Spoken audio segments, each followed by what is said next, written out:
Hello and welcome to another fun-filled edition of Adam's Music Box, where today I want to talk about one of the finest drummers of all time, a pure jazz drummer, and one of the finest accompanists ever, yet also one of the most interesting and electrifying soloists ever.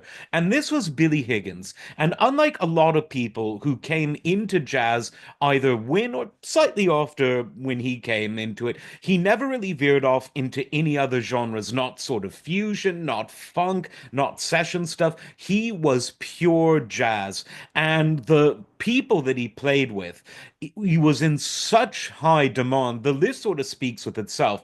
All of the top selling Lee Morgan albums, some of the most famous jazz albums ever by Ornette Coleman, who had such a wonderful career. He played on Like Sunny by John Coltrane. He played with Junior Cook. He played with one of my favorites ever, Stanley Cowell, on his 1976 Strata East album Regeneration. Loads of albums with Art Farmer, Hank Mobley, Teddy Edwards, Dexter Gordon. Did an album with Stan Getz, did several with Grant Green, several with Charlie Hayden, multiple with Eddie Harris, one of my favorite saxophonists ever. He even did a few with Sun Ra, Archie Shepp, John Scofield. The list goes on and on and on.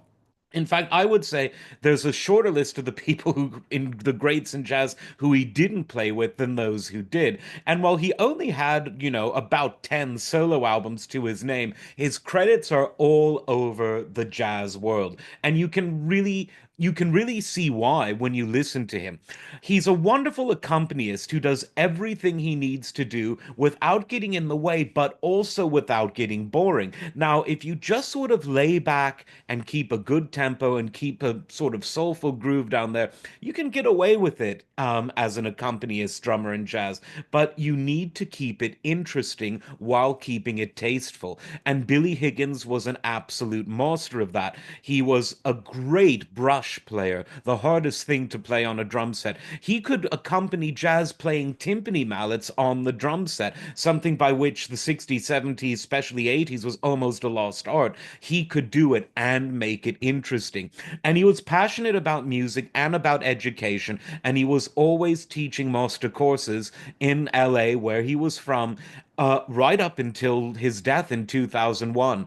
An absolute prolific drummer. Just look at his credits and you will find something you like, and you will hear exactly what I'm talking about when it comes to his wonderfully interesting, innovative, yet very tasteful drumming.